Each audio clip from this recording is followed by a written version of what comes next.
Good morning my dear students. तो आज हम स्टार्ट कर रहे हैं एटॉमिक स्ट्रक्चर का लेक्चर नंबर 3, है ना। जैसे कि आप लोगों ने लेक्चर नंबर 2 के अंदर देखा था कि इलेक्ट्रॉन की डिस्कवरी हो चुकी थी, है ना। उसके अंदर कैथोड रे ट्यूब एक्सपेरिमेंट हुआ था, इसी तरीके से एनोड रेज भी हुई थी और प्रोटॉन की डिस्कवरी हुई, ठीक है। और जेम्स चैडविक ने क्या किया, आपके पास में न्यूट्रॉन की डिस्कवरी भी हमारी कंप्लीट हो चुकी थी और इसमें इंपॉर्टेंट था वो था स्पेसिफिक चार्ज, ठीक है। अब भाई सबसे पहले पूछा गया जे थॉमसन से कि भाई ये तुमने बताए हैं, ये आप लोगों ने जो निकाले हैं एलिमेंट निकाले हैं, फंडामेंटल एलिमेंट जो इलेक्ट्रॉन है, प्रोटॉन है, न्यूट्रॉन है, ये पाए कहां जाते हैं भाई, बताओ तो सही, ठीक है। तो जे थॉमसन ने कहा कि ये सब फंडामेंटल जो एटम है, जो पार्टिकल है, ये सारे एटम के अंदर पाए जाते हैं। तो कहते हैं किस तरीके से पाया जाता है भाई, ठीक है। तो उसने कहा अपना एटॉमिक मॉडल दिया, ठीक है, एटॉमिक मॉडल, ठीक है। तो सबसे पहले एटॉमिक मॉडल क्या चीज होती है, ठीक है। तो ये आपके पास में एटॉमिक मॉडल होता है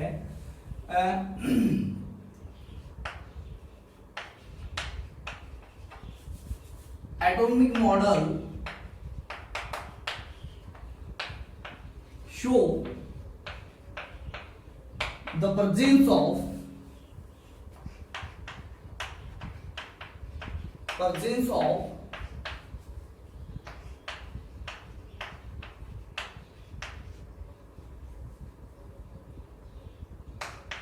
फंडामेंटल पार्टिकल। कौन कौन से? Electron, proton and neutron in atom, है ना, एंड पोजीशन ऑफ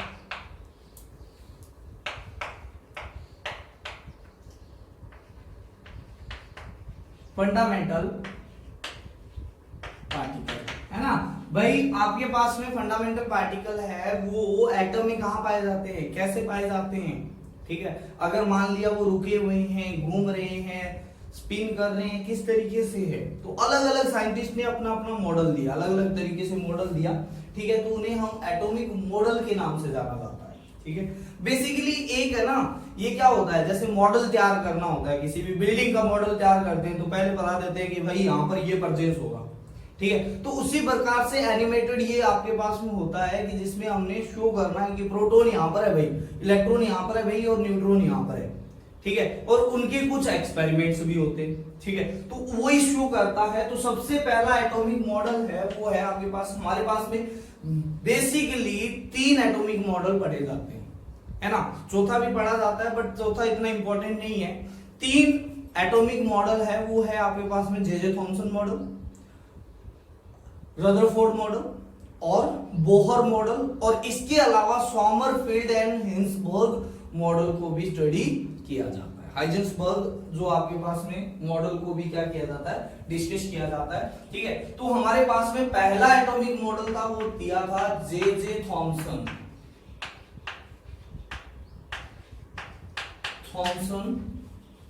मॉडल, ठीक है। तो जे थॉमसन मॉडल क्या था आपके पास में, जे थॉमसन ने बताया कि भाई प्रोटॉन, इलेक्ट्रॉन और न्यूट्रॉन है वो एटम के अंदर पाए जाते हैं और किस तरीके से पाए जाते हैं। तो उन्होंने कहा भाई साहब ये है ना, एटम होता है वो क्या होता है, स्फेरिकल होता है, ठीक है, स्फेरिकल होता है और इसके अंदर पॉजिटिव चार्ज होता है, वो तो कंटिन्यूअसली डिस्ट्रीब्यूटेड होता है। ये है पॉजिटिव चार्ज, पॉजिटिव चार्ज, और इसे बोलते हैं प्रोटॉन। प्रोटॉन है वो क्या है, कंटिन्यूअसली डिस्ट्रीब्यूटेड, ठीक है। तो ये तो कंटिन्यूअसली डिस्ट्रीब्यूटेड है और आपके पास में इसके अंदर है वो जगह जगह पर इलेक्ट्रॉन है वो क्या होते हैं, आपके पास में फिट होते हैं, ये इलेक्ट्रॉन की जगह इस तरीके से। तो उन्होंने बताया कि भाई साहब जो प्रोटॉन, जो एटम होता है वो इलेक्ट्रिकली क्या होता है, न्यूट्रल होता है, इलेक्ट्रिकली न्यूट्रल होता है, और ये है आपके पास में इलेक्ट्रॉन, ठीक है। तो इन्होंने कहा भी एटम होता है वो स्फेरिकल शेप का होता है, ठीक है, और उसके अंदर जो पॉजिटिव चार्ज होता है, प्रोटॉन होता है, वो कंटिन्यूस डिस्ट्रीब्यूटेड होता है, और इलेक्ट्रॉन होता है वो जगह जगह आपके पास में होते हैं, जिसकी वजह से ऑल पॉजिटिव चार्ज है वो क्या हो सके, आपके पास में न्यूट्रल हो सके। ठीक है, तो अब according to Thomson, according to sir J Thomson, atom is A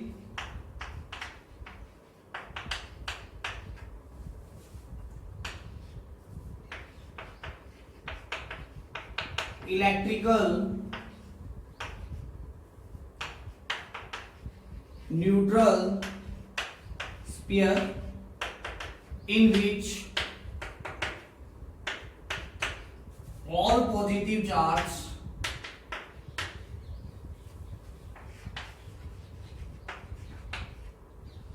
are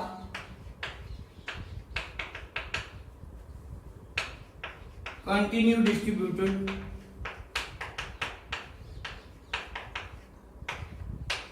as red pearl in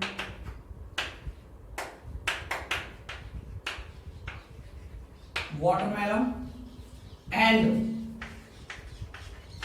electron are present in sphere as seed of watermelon। ठीक है, तो इसे हम it is also known as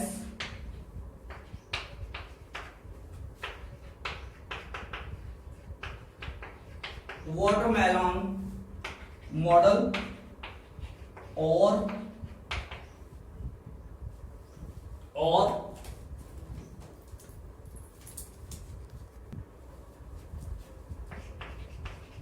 plum pudding model. ठीक है, तो भाई उससे कहा कि आपके पास में क्या है, ये वाटरमेलन जैसा आपके पास में मॉडल है। ठीक है, वाटरमेलन के अंदर रेड पार्ट होता है, उसकी तरह तो यूनिफॉर्मली डिस्ट्रीब्यूटेड आपके पास में क्या है, पॉजिटिव चार्ज है, और जैसे सीड होता है उसी की तरह आपके पास में क्या है, इलेक्ट्रॉन डिस्ट्रीब्यूटेड है। ऐसा बोला थॉमसन ने, तो कैसे, या फिर उन्होंने जो ऑब्जर्वेशन की उसके हिसाब से बोला। ठीक है, तो इन्होंने क्या क्या ऑब्जर्वेशन दिए और क्या क्या इंपॉर्टेंट फीचर थे, तो आपके पास में है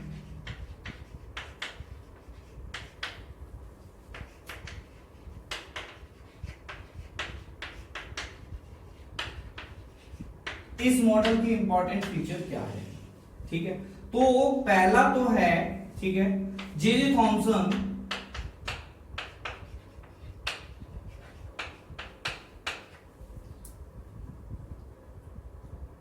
say that atom is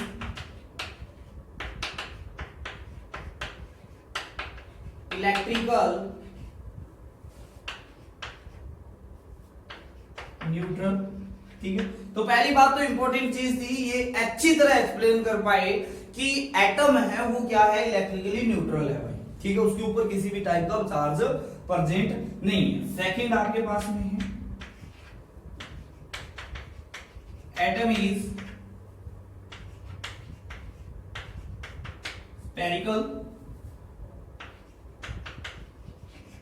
ठीक है, इन्होंने बताया कि भाई स्फेरिकल है। ठीक है, तो लोगों ने कहा कि क्यों है स्फेरिकल भाई, ये क्यूबॉइड की जैसे क्यों नहीं है आपके पास में, क्यों ये आपके पास में क्यूब के जैसे नहीं है। ठीक है, तो इन्होंने कहा क्योंकि एटम होता है वो नेचुरली अकरिंग है, और एवरी नेचुरली अकरिंग जो सब्सटेंस है वो क्या है आपके पास में, स्फेरिकल है। जैसे अर्थ है, जैसे सन है, जैसे मून है। ठीक है, ठीक है, क्यों है, because atom is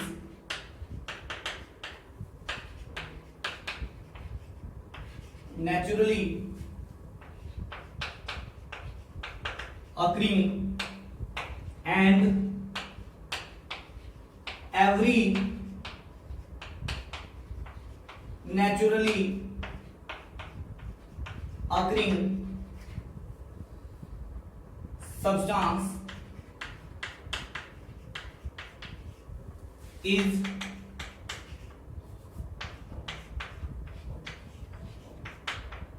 spherical shaped like sun, moon earth etcetera. ठीक है, तो भाई इस तरीके से उन्होंने इसको एक्सप्लेन किया। अब ड्रॉबैक्स क्या थे इसके? भाई ड्रॉबैक्स ये थे कि ये न्यूट्रॉन के बारे में कुछ भी नहीं बता पाए। ठीक है, तो हम पढ़ते हैं इनके कुछ ड्रॉबैक्स के बारे में। ठीक है, तो लिखो ड्रॉबैक्स ऑफ जे थॉमसन। ठीक है, तो देखो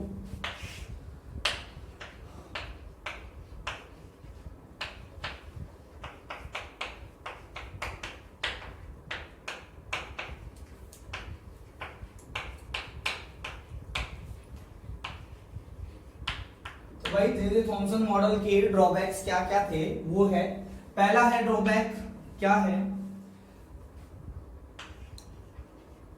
can not explain the position of neutron.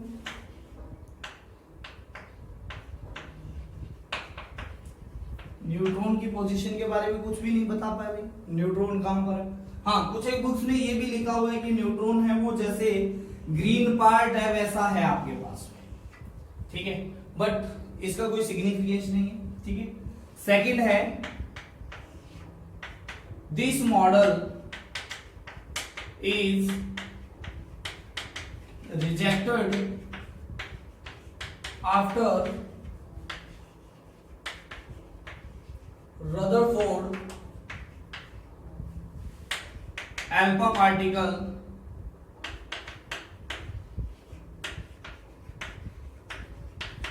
Experiment. ठीक है, तो उसके बाद में कंप्लीटली रिजेक्टेड हो गया क्योंकि उन्होंने बताया भाई पॉजिटिव चार्ज है वो क्या नहीं है आपके पास में, कंटिन्यूली यूनिफॉर्मली डिस्ट्रीब्यूटेड नहीं है।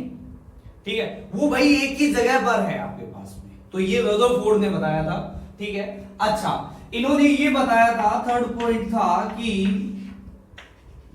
मास of atom is uniformly distributed over atom. ठीक है, पूरे एटम के अंदर क्या है, यूनिफॉर्मली डिस्ट्रीब्यूटेड है क्या, एटम का मास। बट ऐसा नहीं था भाई, एटम का मास था वो सब क्या था, एक जगह पर कॉन्सेंट्रेटेड था। ठीक है, तो ये कुछ एक ड्रॉबैक्स थे जे थॉमसन के। इन्हीं को अब उन्होंने बुला दिए भाई सारे बाबा लोगों को, आ जाओ बाबा लोग। ठीक है, प्रवचन देते हैं भाई, जे थॉमसन बाबा जी प्रवचन दे रहे थे, बोले कि एटम होता है वो स्फेरिकल शेप होता है, तो कहता है ठीक है होता होगा। ठीक है, तो इन्होंने एक्सप्लेन भी किया कि भाई हर एक नेचुरली अकरिंग सब्सटेंस होता है वो क्या होता है, स्फेरिकल शेप होता है, जैसे सन है, मून है, अर्थ है। तो लोगों ने मान लिया ठीक है भाई कोई दिक्कत नहीं। इन्होंने कहा कि भाई जो पॉजिटिव चार्ज है वो यूनिफॉर्मली डिस्ट्रीब्यूटेड है, जबकि जो नेगेटिवली चार्ज है वो बीच बीच के अंदर इसको इलेक्ट्रिकली न्यूट्रल बनाए रखता है। तो एटम इलेक्ट्रिकली न्यूट्रल है, कहता है ठीक है। बट ये बात रास नहीं आई किसको, रदरफोर्ड को। ठीक है, तो रदरफोर्ड को लगा कि यार ऐसे कैसे हो सकता है। ठीक है, क्या ये वास्तव में पोजीशन फिक्स है कि एटम में प्रोटॉन ऐसे है, इलेक्ट्रॉन ऐसे है, न्यूट्रॉन ऐसे है। ठीक है, न्यूट्रॉन के बारे में नहीं बता पाए, तो उन्होंने देखा कि हम जाके क्यों ना इसके ऊपर एक्सपेरिमेंट किया जाए। ठीक है, तो सेकंड आपके पास में मॉडल आता है, वो आता है रदरफोर्ड अल्फा पार्टिकल एक्सपेरिमेंट। ठीक है, तो उसके बारे में देखते हैं क्या है रदरफोर्ड अल्फा पार्टिकल एक्सपेरिमेंट। ध्यान से देखना इधर और सोचना कि क्या उसके अंदर क्या चीज ऐसी थी जो अलग बना रही थी उस मॉडल को। ठीक है, और ये लगभग प्रोटॉन की पोजीशन को फिक्स करने वाला क्या था, मॉडल था। ठीक है, तो भाई सेकंड एटॉमिक मॉडल था वो था रदरफोर्ड एटॉमिक मॉडल। ठीक है, इसे हम क्या बोलते हैं, रदरफोर्ड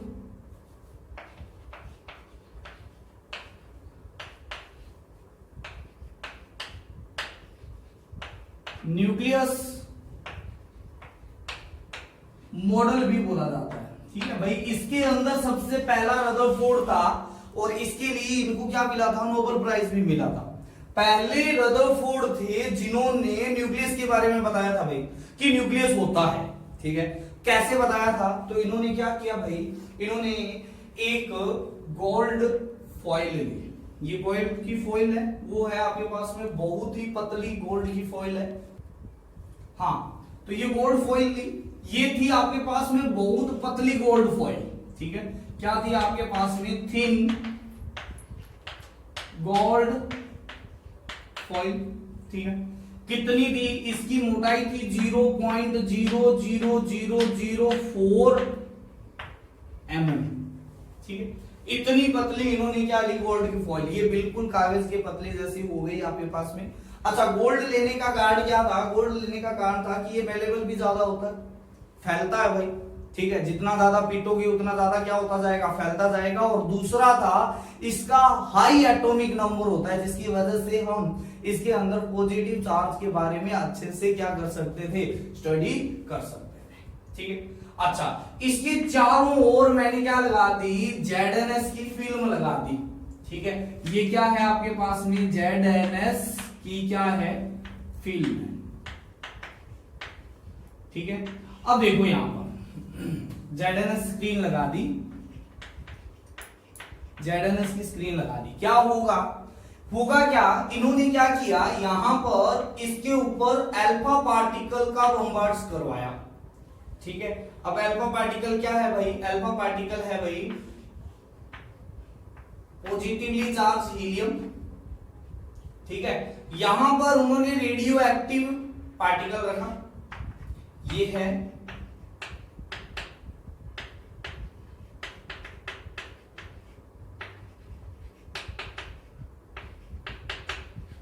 मटेरियल है। ठीक है, तो ये आपके पास में हाईली एक्सेलरेटेड अल्फा पार्टिकल को क्या करेंगे, आपके पास में यहां पर भेजेंगे।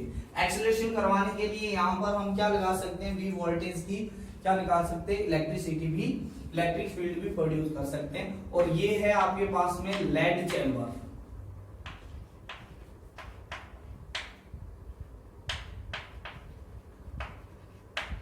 अब लेड चैम्बर की जरूरत क्या पड़ी भाई, लेड चैम्बर की जरूरत पड़ी क्योंकि ये रेडियो एक्टिव था। ठीक है, तो ये रेडिएशन भी करता था, तो अपने आप को बचाने के लिए, क्योंकि जो लेड होता है वो रेडियो एक्टिव सब्सटेंस से हमको क्या कर सकता है, अच्छे से बचा सकता है। ठीक है, तो इन्होंने क्या ले लिया भाई, लेड चैम्बर ले लिया, इसके अंदर क्या रखा, रेडियो एक्टिव मटेरियल रखा। अब यहां से निकले आपके पास में अल्फा पार्टिकल हाईली एक्सेलरेटेड।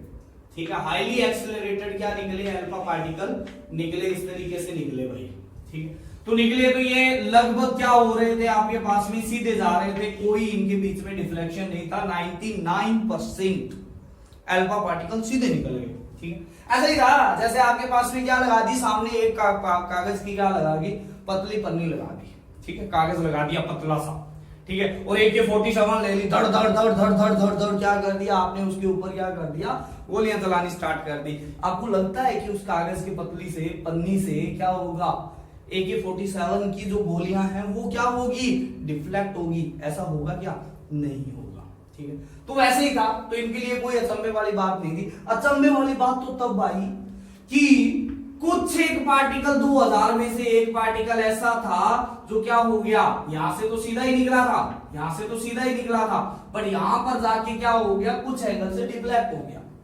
ठीक भाई, ऐसा कैसा हुआ, AK-47 से कागज की पन्नी के ऊपर क्या लगाई, गोली का निशाना लगाया, और वो उससे पकड़ के दूसरी साइड चले गई, जो साइड में खड़ा था उसको मार दिया उसने। ऐसा पॉसिबल हो सकता था, तो इनके लिए कुछ अचंभे वाली बात थी।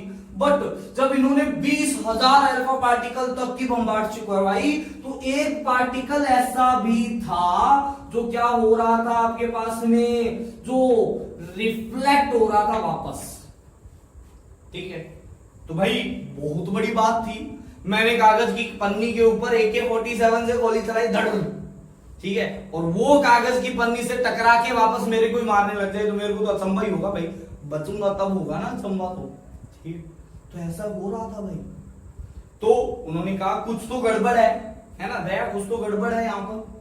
ठीक है, तो उन्होंने कहा भाई ये गड़बड़ है तो हमें इसके बारे में चेक करना चाहिए। ठीक है, तो उन्होंने क्या बनाया, एक ऐसा मॉडल सा बनाया कि यार एटम है वो स्फेरिकल है, ठीक है, हो सकता है, इलेक्ट्रिकली न्यूट्रल है, हो सकता है। ठीक है, तो उन्होंने कहा कि ये जो है वो सारे अल्फा पार्टिकल है वो सीधे निकल रहे हैं ऐसे। क्या निकल रहे हैं आपके पास में, अल्फा पार्टिकल है वो सीधे निकल रहे हैं ऐसे। ठीक है, इसका मतलब ये हुआ कि इसके अंदर पॉजिटिवली चार्ज कंटिन्यूसली डिस्ट्रीब्यूटेड नहीं है, यूनिफॉर्मली डिस्ट्रीब्यूटेड नहीं है। वो सारा का सारा जो पॉजिटिव चार्ज है वो उसके अंदर एक सेंटर में पॉजिटिव क्या है, प्रेजेंट है। ठीक है, सेंटर के अंदर प्रेजेंट है भाई, ओके, अच्छा ऐसा है। हाँ, अगर कुछ पार्टिकल इसके नजदीक से निकलते हैं तो ये क्या हो जाते हैं, डिफ्लेक्ट हो जाते हैं ऐसे। ऐसे क्या हो गया आपके पास में, डिफ्लेक्ट हो गए भाई। ये अल्फा पार्टिकल तो सीधे जा रहे थे, ठीक है, विदाउट डिफ्लेक्शन थे। ठीक है, बट कुछ एक अल्फा पार्टिकल डिफ्लेक्ट हो रहे थे और वो अल्फा पार्टिकल जो इसके बिल्कुल सीधे में आ रहा था वो क्या हो गया आपके पास में, इसके वापस आ गया। क्योंकि भाई यहां पर पॉजिटिव चार्ज और अल्फा पार्टिकल भी पॉजिटिव चार्ज की तरफ पॉजिटिव चार्ज भागा भागा भागा, अच्छा इसके बीच में रिफ्लेक्शन हुआ, वापस आ गया, आ गया भाई, क्या करें, आगे तो आ गया। ठीक है, बट कुछ तो दे गया ना हमें, बता गया हमें कि भाई यहां पर जो पॉजिटिव चार्ज है वो ऐसा वैसा पॉजिटिव चार्ज नहीं है, रिजिड है, एक जगह कॉन्सेंट्रेटेड है और बहुत ज्यादा है। ऐसा नहीं है कि सभी जगह पॉजिटिव चार्ज है। जो जे थॉमसन ने बोला था वो सब कुछ क्या हो रहा था, यहां पर गलत हो रहा था। कौन से ही हो रहा था भाई, रदरफोर्ड से ही हो रहा था। क्या बोला, इन ऑब्जर्वेशन के ऊपर उन्होंने कुछ कंक्लूजन निकाले और ऑब्जर्वेशन क्या थी, ऑब्जर्वेशन थी, ठीक है, observation number 1,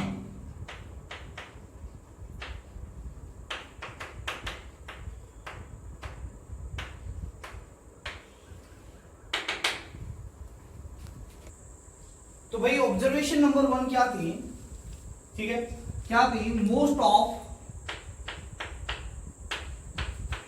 alpha particle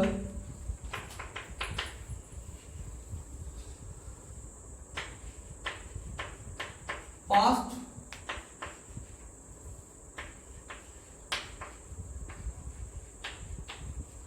through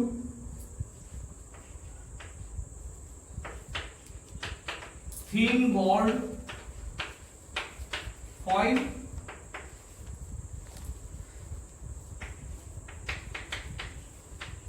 without any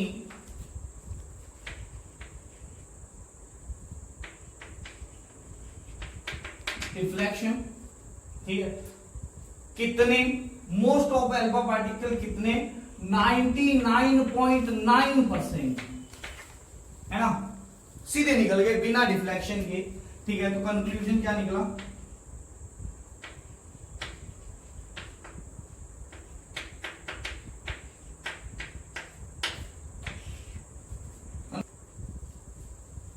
तो कंक्लूजन निकला भाई साहब आपके पास में,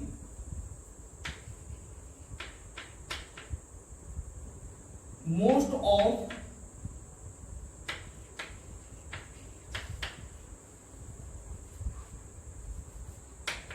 empty space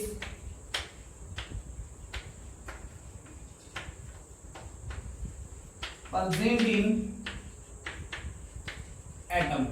ठीक है, तो भाई अब सीधे निकल रहे हैं तो सीधे निकलने का टाइम तो यही हुआ कि आपके पास में उसमें कुछ भी चीज नहीं है, वो विदाउट डिफ्लेक्शन निकल रहे हैं। इसका मतलब वो सारा क्या है, एम्प्टी है, most of the part is empty space present in the atom. ठीक है, ऑब्जर्वेशन 2 था,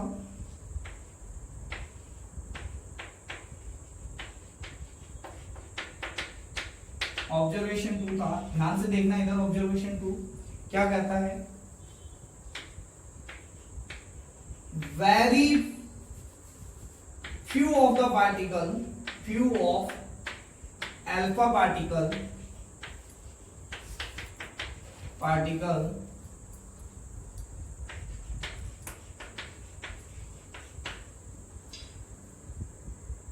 deflected by very small angle, ठीक है, कुछ एंगल से डिफ्लेक्ट हो रहे थे, ठीक है। तो इसके बेस पर कंक्लूजन क्या निकला, कंक्लूजन निकला पॉजिटिवली चार्ज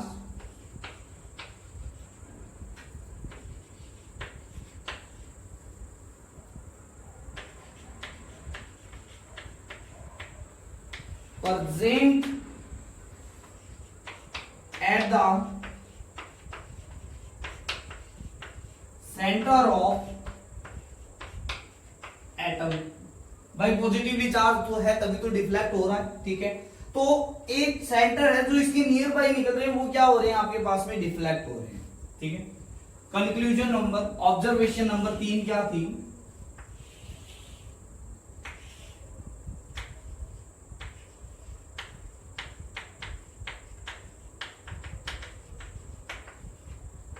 ऑब्जर्वेशन 3 थी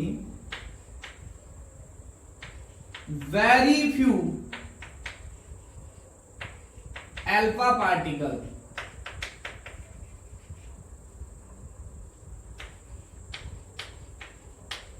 बाउंस बैक और डिफ्लेक्टेड बाय 180 डिग्री। तो इससे क्या निकला,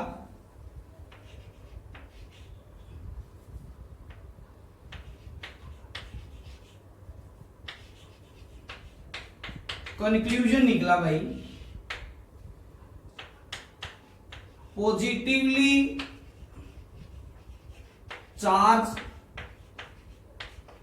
centre is fixed and rigid. वो रिजिड है भाई, इतना रिजिड है कि जो आपके पास में अल्फा पार्टिकल आया वो बिना हिले वापस लौट आया उधर की तरफ, है ना। And mass of atom is due to this positively charge centre, ठीक है।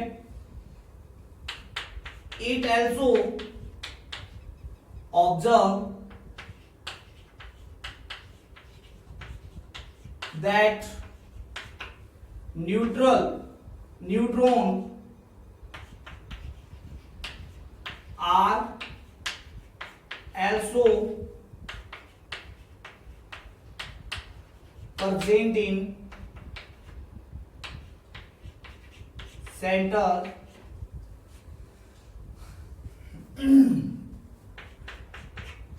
this positively charged center is named as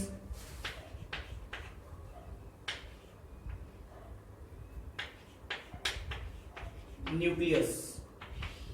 भाई पहला साइंटिस्ट था जिसने न्यूक्लियस के बारे में बताया। और न्यूक्लियस में क्या होता है, न्यूट्रॉन एंड प्रोटॉन होता है और मास होता है वो यूनिफॉर्मली डिस्ट्रीब्यूटेड नहीं होता, वो सिर्फ और सिर्फ किसकी वजह से होता है आपके पास में, उस सेंटर की वजह से होता है, ठीक है। उन्होंने कुछ और ऑब्जर्वेशन दी, वो क्या क्या थी, ध्यान से देखना इधर।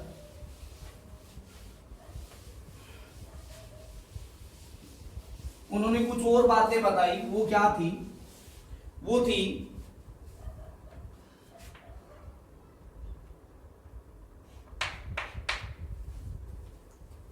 कुछ फीचर बताए, क्या बताए न्यूक्लियस के, ठीक है।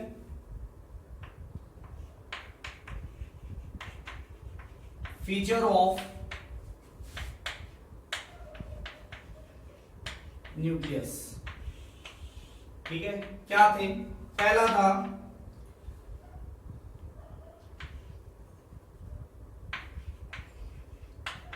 Proton and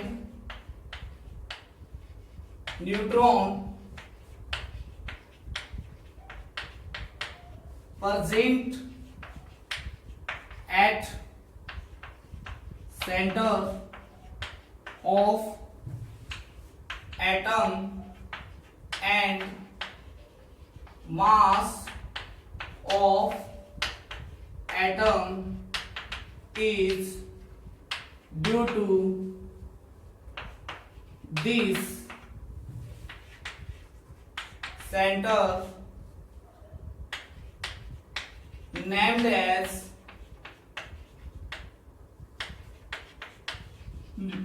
nucleus. Second number है number of proton plus number of neutron present in nucleus is known as mass number, उसे मास नंबर कहते हैं और ए से डिनोट किया जाता है। तो ए क्या है? Number of neutron plus number of proton है, ठीक है। किसी भी एटम को आपके पास में लिखना है, जैसे जेड कोई एटम है तो यहां पर आएगा आपके पास में एटॉमिक नंबर, जैसे एक्स कोई एटॉमिक एटम है तो उसका एटॉमिक नंबर तो आएगा यहां पर, ठीक है, और मास नंबर आएगा यहां पर, या तो ऐसे आएगा या फिर आएगा इस तरीके से, जेड आएगा और यहां पर आएगा मास नंबर, ठीक है। तो ये है आपके पास में, ये है आपके पास में, यहां पर है मास नंबर, ठीक है, और ये है आपके पास में एटॉमिक नंबर। एटॉमिक नंबर होता है number of proton present in nucleus, ठीक है। तो ये चीज आता है और यहां पर ये भी है, सेम टू सेम आपके पास में ये है। इन दोनों तरीके से आप किसी भी आइटम को क्या किया जा सकता है? रिप्रेजेंट किया जा सकता है, ऐसा रदरफोर्ड ने बोला, ठीक है। अच्छा, नेक्स्ट क्या बोला रदरफोर्ड ने? रदरफोर्ड ने नेक्स्ट बोला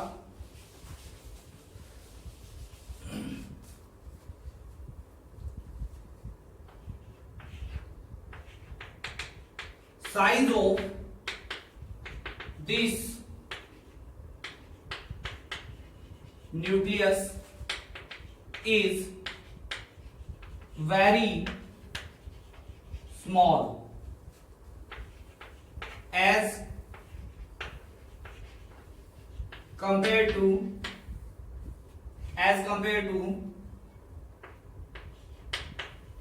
size of एटम, ठीक है। एंड देयर रेशियो, किसका रेशियो? आपके पास में न्यूक्लियस की रेडियस का और आपके पास में एटॉमिक का, ठीक है। तो यहां पर है न्यूक्लियस और आपके पास में यहां पर है रेडियस ऑफ एटम। तो इनका जो रेशियो आता है ना, इनका जो रेशियो आता है वो आता है 1:10⁵, ठीक है। इसका मतलब क्या हो गया? इसका मतलब हो गया कि कोई भी एटम होगा उसका न्यूक्लियस एटम की कंपैरिजन में 1 लाख टाइम क्या होगा? छोटा होगा। यानी ये कमरा बड़ा है ना, इतना बड़ा कमरा है, तो इसके कंपैरिजन में एक छोटी सी डिब्बी, उससे छोटी डिब्बी भी क्या हो जाएगी? आपके पास में कम पड़ जाएगी, वो इसका क्या हो जाएगा? सेंटर हो जाएगा, ठीक है। तो भाई न्यूक्लियस बहुत छोटा है, ठीक है, और हाईली डेंस है, बहुत ज्यादा डेंसिटी है, ठीक है। एंड ठीक है, radius of nucleus is given bye, देखो क्या किसके थ्रू दी जाती है, देखना ध्यान से। नेक्स्ट है आपके पास में 4 नंबर है radius of nucleus is given by R है radius of nucleus, is equal to क्या आ जाएगा, आर नोट ए की पावर 1/3। ठीक है, तो आर है आपके पास में क्या,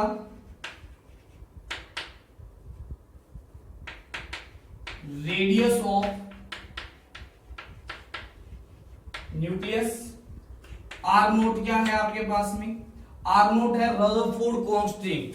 ठीक है, और इसकी वैल्यू होती है 1.1 इंटू 10⁻15 टू 1.5 इंटू 10⁻15 तक वेरी करती है, और ये होता है मीटर के अंदर।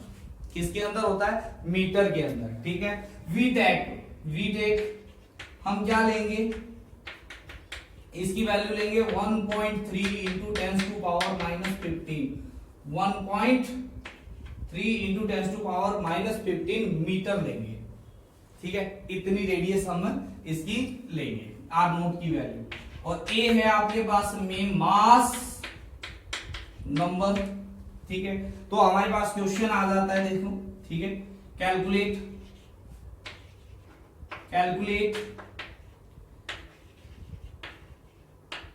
Radius of nucleus of aluminium.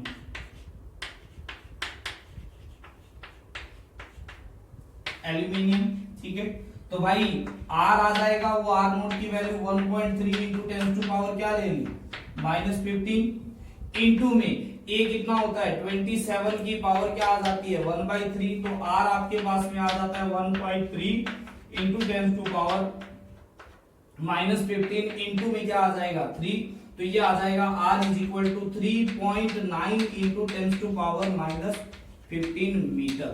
ठीक है, और हम इसे बोल सकते हैं 3.9 फर्मी। ठीक है, क्यों, क्योंकि भाई आपके पास में 10⁻15 को 1 फर्मी बोला जाता है। ठीक है, तो ध्यान से देखने वाली बात ये थी कि रदरफोर्ड ने उनको ये भी बताया कि आपके पास में रेडियस कैसे कैलकुलेट की जाती है किसी भी न्यूक्लियस की। ठीक है, अच्छा नेक्स्ट है आपके पास में, देखना ध्यान से इधर, जो अल्फा पार्टिकल क्या हो रहे थे, डिफ्लेक्ट हो रहे थे। ठीक है, नेक्स्ट क्या चीज थी, वो थी आपके पास में 5 नंबर थी, number of alpha particle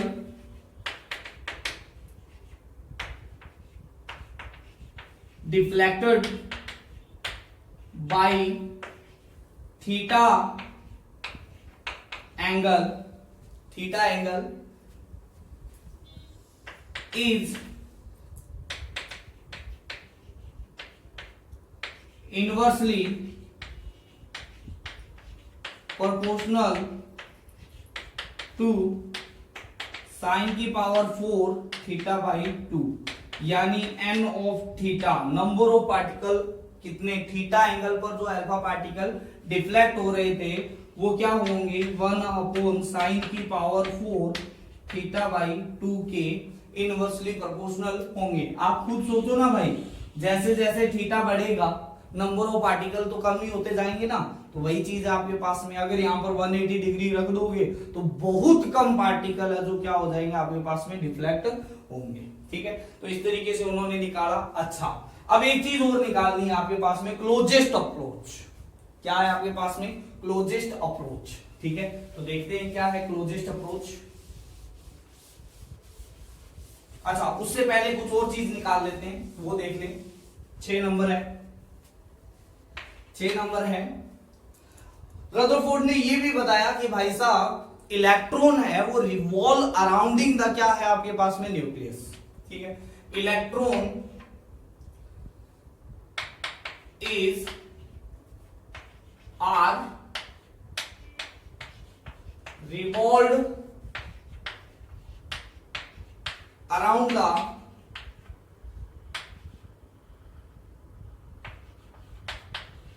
nucleus in circular path. ठीक है, उन्होंने ये बताया कि इलेक्ट्रॉन है वो न्यूक्लियस के चारों ओर सर्कुलर पाथ में क्या कर रहे हैं, रिवॉल्व कर रहे हैं। कैसे रिवॉल्व कर रहे हैं भाई, जैसे यहां पर है पॉजिटिवली चार्ज, ठीक है, तो इलेक्ट्रॉन है वो इस तरीके से क्या कर रहा है, इसके चारों ओर चक्कर लगा रहा है। इस तरीके से लगा सकता है आपके पास में भाई, इस तरीके से लगा सकता है भाई आपके पास में, इस तरीके से रिवॉल्व कर सकता है वो, इस तरीके से रिवॉल्व कर सकता है वो। तो यहां पर है इलेक्ट्रॉन है वो इसके चारों ओर क्या लगा रहा है आपके पास में, रिवॉल्व कर रहा है इस तरीके से। किसने बताया, ये रदरफोर्ड ने बताया भाई ये, ठीक है। बट क्या नहीं बता पाए, कुछ चीजें नहीं बता पाए जो बाद में बोहर जाके क्या करेगा, एक्सप्लेन करेगा, ठीक है। तो कुछ उन्होंने कंक्लूजन निकाल रहे थे, वही चीज है, ठीक है। इलेक्ट्रॉन के बारे में बता दिया, प्रोटॉन के बारे में बता दिया और न्यूट्रॉन के बारे में भी बता दिया, ठीक है। अब हमारे पास में आता है भाई कि क्लोजेस्ट अप्रोच, ठीक है, 7th है आपके पास में क्लोजेस्ट अप्रोच। अच्छा, यहां पर जो इलेक्ट्रॉन के ऊपर क्या लग रहा है, एक आपके पास में बाहर की ओर फोर्स लग रहा है, एक अंदर की ओर फोर्स लग रहा है, ठीक है। तो ये है आपके पास में कौन सा है, इस फोर्स को और इस फोर्स को, ये आपके पास में सेंट्रीफ्यूगल है, ये सेंट्रीपिटल फोर्स है, ठीक है। तो ये है एफ सेंट्रीपिटल, है ना, सेंट्रीपिटल फोर्स, और ये है आपके पास में क्या है, एफ फ्यूगल फोर्स, ठीक है। तो अब आपके पास में घूमने के लिए ये फोर्स क्या होने चाहिए, आपके पास में अवेलेबल भी होना चाहिए। तो जो सेंट्रीपिटल फोर्स है वो तो हो जाएगा mv² अपॉन में क्या हो जाएगा r, और ये जो सेंट्रीफ्यूगल फोर्स इसको प्रोवाइडेड करवाया जाएगा वो करवाया जाएगा कूलम्बिक फोर्स से, ठीक है। तो ये तो हो गया सेंट्रीपिटल,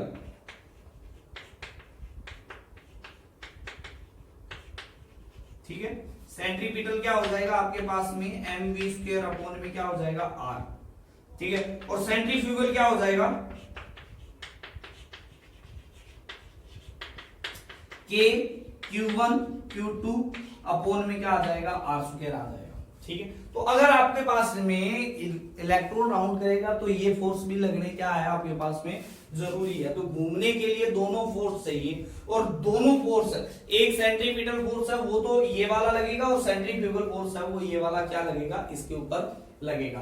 अच्छा, एक चीज और है यहां पर ध्यान से देखने वाली बात है कि number of electron is equal to number of proton भी प्रेजेंट होंगे इन द एटम, ठीक है। तो आपके पास में 7 नंबर है, नंबर ऑफ इलेक्ट्रॉन इज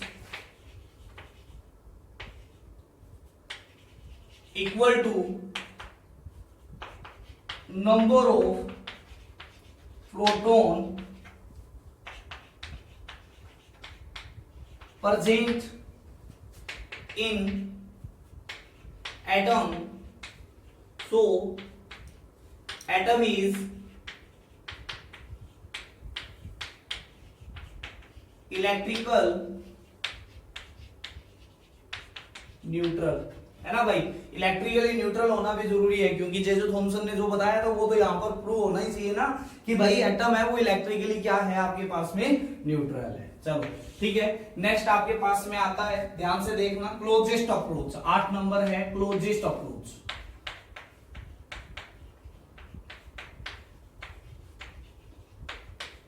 ठीक है, क्लोजेस्ट अप्रोच क्या है, क्लोजेस्ट अप्रोच, ठीक है। ध्यान से देखना, वो अल्फा पार्टिकल जो टकरा के वापस आया था, है ना, तो उसके लिए यहां पर क्या था आपके पास में, न्यूक्लियस था। यहां पर क्या था आपके पास में, हाईली चार्ज न्यूक्लियस था, पॉजिटिवली चार्ज। ये अल्फा पार्टिकल है। अब अल्फा पार्टिकल है, इसकी 3 पोजीशन ले लेते हैं अपने, ठीक है। मान लिया इस जगह पर ये है 1, ये है 2 और ये है आपके पास में 3, ठीक है। यहां पर 3 जगह पर आर है, ये आपके पास में आर क्या है, आपके पास में आर मिनिमम है। किस क्लोजेस्ट अप्रोच से वापस आया, ये चीज अपने को देखनी है। तो एट पॉइंट 1 ये है अल्फा पार्टिकल, अल्फा पार्टिकल है, ठीक है। 3 अलग अलग पोजीशन ले ली, अल्फा पार्टिकल जा रहा था, पहले यहां पर ले ली, जब आर बहुत ज्यादा है, रेडियस क्या है, बहुत ज्यादा है, यहां पर आपके पास में इसकी और इसके बीच की डिस्टेंस है वो बहुत ज्यादा है। फिर दूसरा ले लिया जिसके ऊपर कुछ फोर्स लगना स्टार्ट हो गया इधर से, रिपल्सिव फोर्स लगना स्टार्ट हो जाएगा। जैसे जैसे नजदीक जाऊंगा भाई रिपल्सिव फोर्स क्या होगा, बढ़ेगा वैसे की वैसे।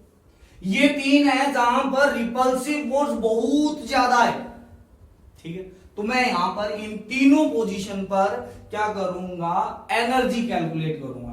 तो यहां पर एक पॉइंट नंबर 1 पर, ठीक है। अब दो टाइप की एनर्जी है, एक तो है काइनेटिक एनर्जी और एक है पोटेंशियल एनर्जी। पोटेंशियल एनर्जी तो आपके पास में होगी इन दोनों चार्ज की वजह से, ठीक है। तो पोटेंशियल एनर्जी तो क्या हो जाएगी, पोटेंशियल एनर्जी तो हो जाएगी आपके पास में के Q1 Q2 है ना, यहां पर Q1 चार्ज है, यहां पर Q2 चार्ज है, डिवाइड बाई क्या हो जाएगा, R हो जाएगा, है ना।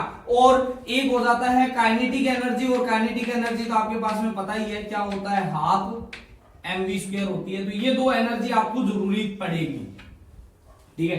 तो पहली पर आपके पास में पोजीशन नंबर 1 पर सिर्फ और सिर्फ काइनेटिक एनर्जी लगेगी। पोटेंशियल एनर्जी क्या हो जाएगी, यहां पर 0 हो जाएगी, 0, क्योंकि R क्या है, R इज लार्ज, ठीक है, बहुत दूर है भाई, ठीक है। तो R ज्यादा है तो पोटेंशियल एनर्जी, अब R को इन्फिनिटी मान लो, इन्फिनिटी इसके लिए तो बहुत हो गया ना भाई, 1 मीटर भी इसके लिए तो इन्फिनिटी हो गया ना, ठीक है। तो यहां पर अगर पोटेंशियल एनर्जी देखी जाए तो ये आपके पास में कितनी हो जाएगी, 0 हो जाएगी, इन्फिनिटी मान लो, बहुत ज्यादा है, R बहुत ज्यादा है। तो पोजीशन नंबर 1 पर आपके पास में due to only kinetic energy रहेगी, तो 1/2 mv² रहेगा, प्लस में आ जाएगा 0। पॉइंट नंबर 2 पर अगर एनर्जी की बात करूं तो दोनों की वजह से लगी 1/2 mv² प्लस में क्या लगेगा, k Q1 Q2 अपॉन में क्या रहेगा आपके पास में R रहेगा।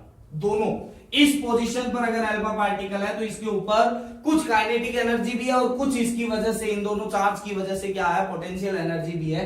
हम ये पढ़ चुके हैं कि पोटेंशियल एनर्जी अगर दो चार्ज है, प्रेजेंट है, तो वो आपके पास में उनकी भी कुछ पोटेंशियल एनर्जी वहां पर क्या होती है, प्रेजेंट होती है, ठीक है। तो ये पॉइंट नंबर 2 पर है टोटल एनर्जी।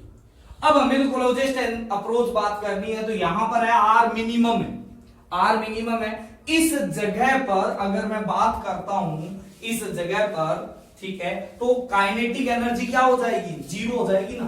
कैसे भाई, वेलोसिटी बहुत कम हो गई, ऐसा देखना, इधर ध्यान से इधर देखना। ये है आपके पास में मान लिया एटम, ठीक है, जो गोल्ड फॉइल है, ये आपके पास में जा रहा है, आपके पास में क्या, यहां से अल्फा पार्टिकल जा रहा है, यहां पर क्या हो रहा है, यहां पर काइनेटिक एनर्जी मैक्सिमम, यहां से जाता धीरे होता गया, ऐसे आ रहा है धीरे धीरे।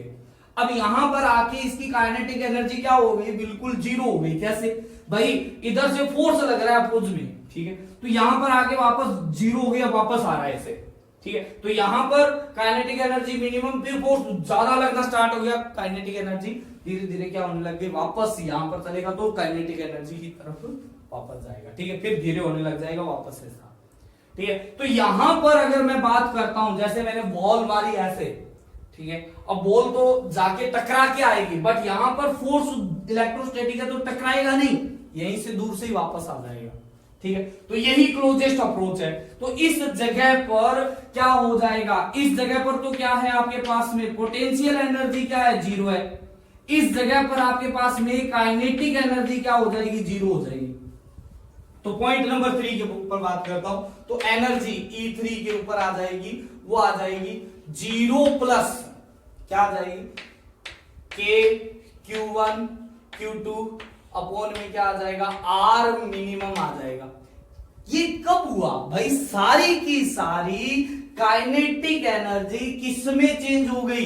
अब एनर्जी को क्रिएट और डिस्ट्रॉय तो किया नहीं जा सकता, यहां पर इसके पास काइनेटिक एनर्जी थी, धीरे धीरे काइनेटिक एनर्जी किसमें चेंज होती गई, पोटेंशियल एनर्जी में चेंज होती गई, ठीक है। तो at point 3 all kinetic energy convert into potential energy. इसका मतलब यहां पर जो जितनी काइनेटिक एनर्जी यहां पर थी पॉइंट नंबर 1 पर, वो आपके पास में पोटेंशियल एनर्जी में चेंज हो गई, कहां पर जाके, यहां पर तीसरे नंबर पर, ठीक है। तो काइनेटिक एनर्जी कितनी थी भाई 1/2 mv² थी, और यहां पर क्या है k q1 q2, और यहां से आ गया भाई r मिनिमम।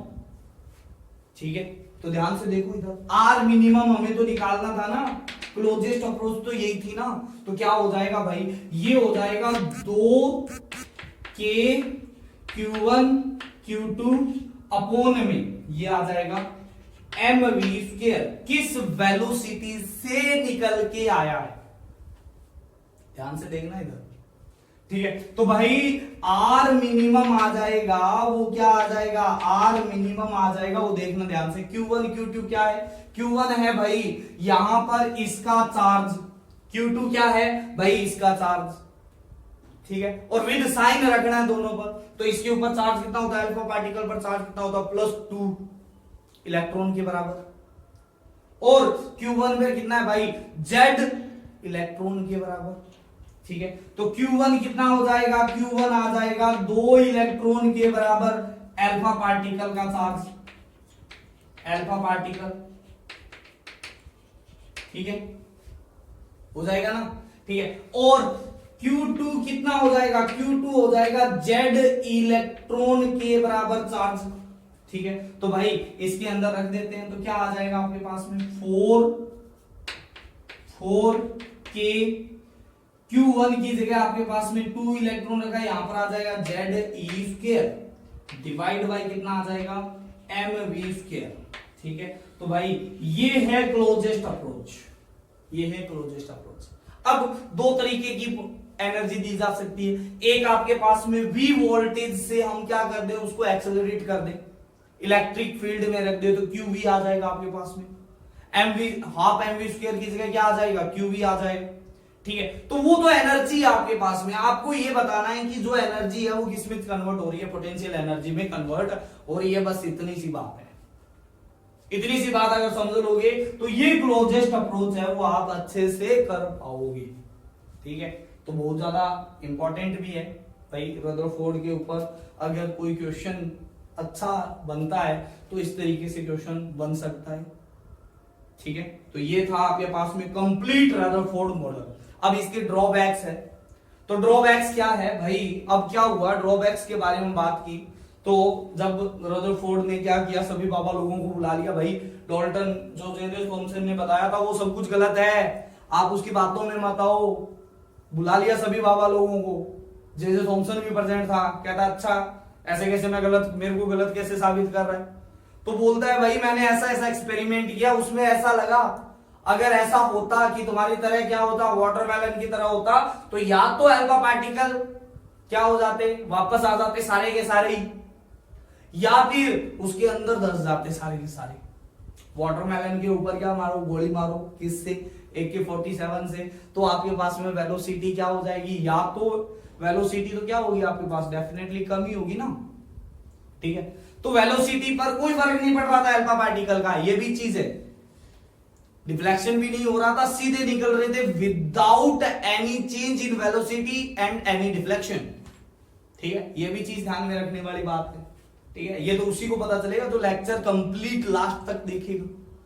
ठीक है, अब देखो आपके पास में ध्यान से देखना, तो उसने कहा कि अगर वाटरमेलन की तरह होता तो या तो गोली रुक जानी थी उसके अंदर, या फिर वापस आ जानी थी पॉजिटिव चार्ज के कारण, बट ऐसा नहीं हुआ, विदाउट डिफ्लेक्शन निकल रहे थे, इसका मतलब उसके अंदर पॉजिटिवली चार्ज यूनिफॉर्मली डिस्ट्रीब्यूटेड नहीं है, एक सेंटर पर है जिसको मैंने नाम दे दिया न्यूक्लियस, और इसी के लिए रदरफोर्ड को क्या मिला था, नोबेल प्राइज भी मिला था, ऑलमोस्ट स्ट्रक्चर बता दी थी, ये भी बता दिया था कि इलेक्ट्रॉन चारों ओर रिवॉल्व कर रहा है, बट इसके ऊपर ऑब्जेक्शन उठा लिया किसने भाई, उसी का एक दोस्त था बोहर।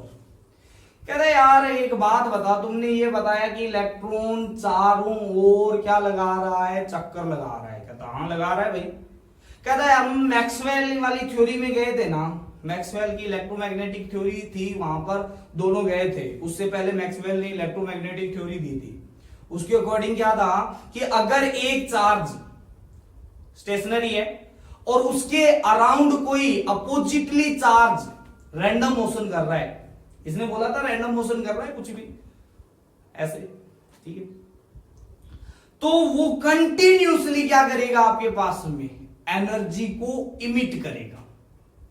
अब एनर्जी को इमिट करेगा तो भाई इसका मतलब तो ये हुआ कि इलेक्ट्रॉन घूम रहा है, ऐसा घूमते घूमते घूमते घूमते घूमते घूमते न्यूक्लियस के अंदर आ गया। थोड़ी थोड़ी देर में क्या कर रहा है वो, एवरी टर्न के ऊपर क्या करेगा, वो एनर्जी को इमिट करेगा। वो थ्योरी फुल प्रूफ थी, सही थी। तो कहता है हाँ ये तो है भाई। तो कहता है इसको कैसे बोलेगा, कहता है इसका एक्सप्लेनेशन तो नहीं दे सकता। चल ठीक है, तूने इसका एक्सप्लेनेशन नहीं दिया, मान लिया कि आपके पास में ये कर रहा है, एनर्जी को इमिट कर रहा है, कंटिन्यूअसली इमिट कर रहा है, कहता हाँ, तो इसका मतलब जो हाइड्रोजन स्पेक्ट्रम होना चाहिए वो तो कंटिन्यूअस होना चाहिए। बट ये देखा गया कि वो है, वो क्या है, डिसकंटिन्यूअस लाइन स्पेक्ट्रम। तो भाई स्पेक्ट्रम के बारे में थोड़ा समझ लो कि आपके पास में क्या है, अरेंजमेंट है, एनर्जी का अरेंजमेंट, ठीक है, वो स्पेक्ट्रम ही है आपके पास, ठीक है। तो आपके पास में ये कुछ ड्रॉबैक निकल गए, ठीक है। अच्छा, तीसरी चीज, उन्होंने किसी भी टाइप की ऐसा नहीं बताया कि सेल है, सब सेल है, ठीक है, इसके बारे में कुछ नहीं बताया, ठीक है। तो ये भी क्या था, उनका एक ड्रॉबैक था, ठीक है। तो ये कुछ एक ड्रॉबैक है, तो ड्रॉबैक लिख लो भाई, drawback of Rutherford model.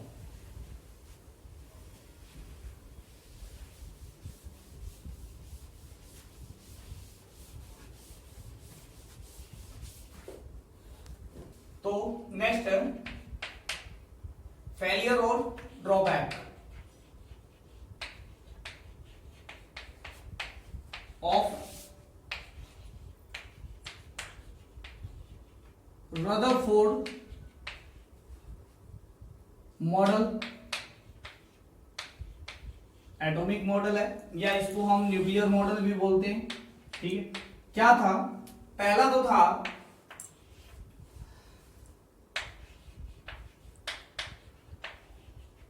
Rutherford cannot explain Maxwell's electromagnetic wave theory।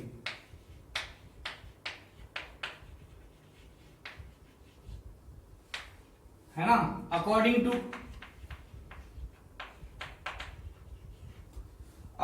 To Maxwell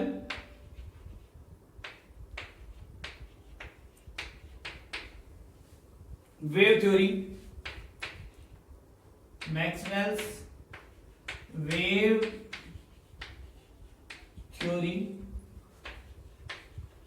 when a accelerator charge particle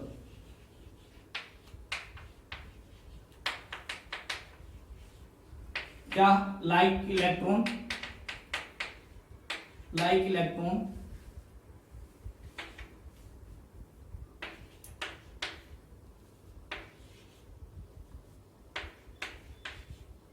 revolve in the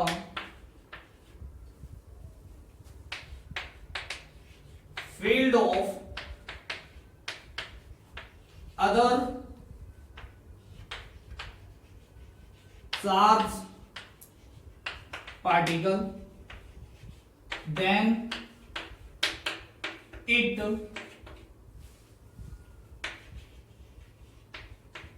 lose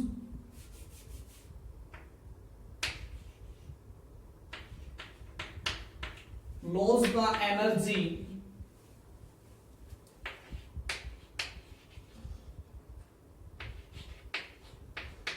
in the form of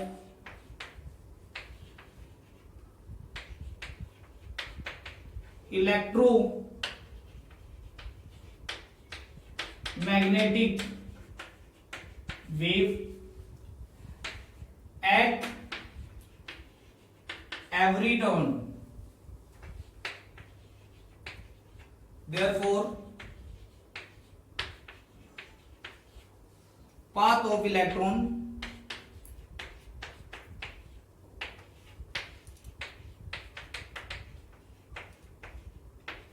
continuously decrease and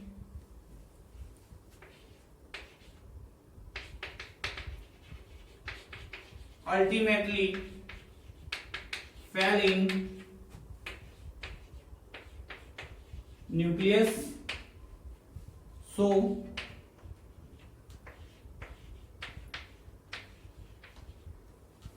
according to Rutherford,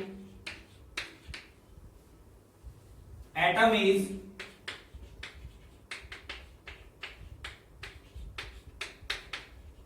unstable.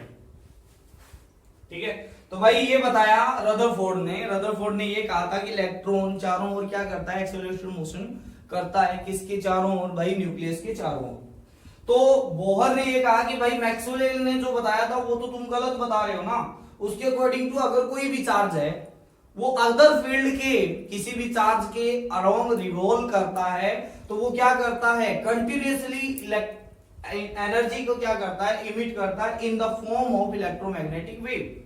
ठीक है, तो इसका मतलब तो ये हुआ कि जैसे ये आपके पास में पॉजिटिव चार्ज है, मान लिया आपके पास में इलेक्ट्रॉन यहां से ऐसे घूम रहा था, घूमते घूमते घूमते इस तरीके से वो क्या करेगा, इलेक्ट्रोमैग्नेटिक वेव की फॉर्म में क्या करेगा, लूज करेगा। ठीक है, तो यहां पर इलेक्ट्रॉन था तो इस तरीके से घूमते घूमते आपके पास में वो क्या हो जाएगा, न्यूक्लियस में गिर जाएगा। इसका मतलब तो सारा के सारे न्यूक्लियस ही क्या है, स्टेबल है, एटम स्टेबल ही नहीं। ठीक है, तो can't explain the stability of atom. ठीक है, तो दूसरा ये बोल सकते हैं, can not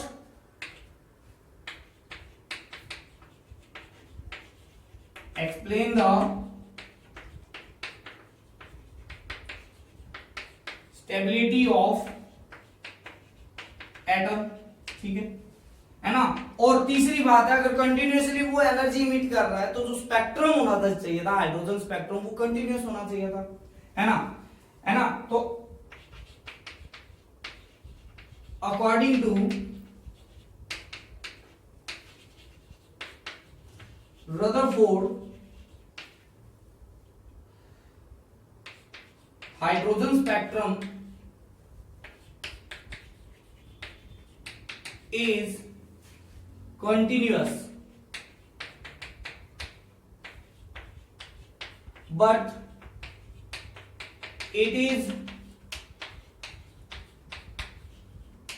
observed that hydrogen spectrum is line spectrum, है ना। तो तीन ड्रॉबैक आ गए। चौथा ड्रॉबैक था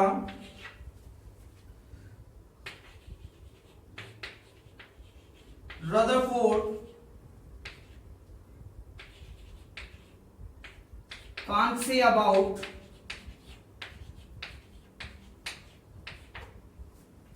cell, सबसेल,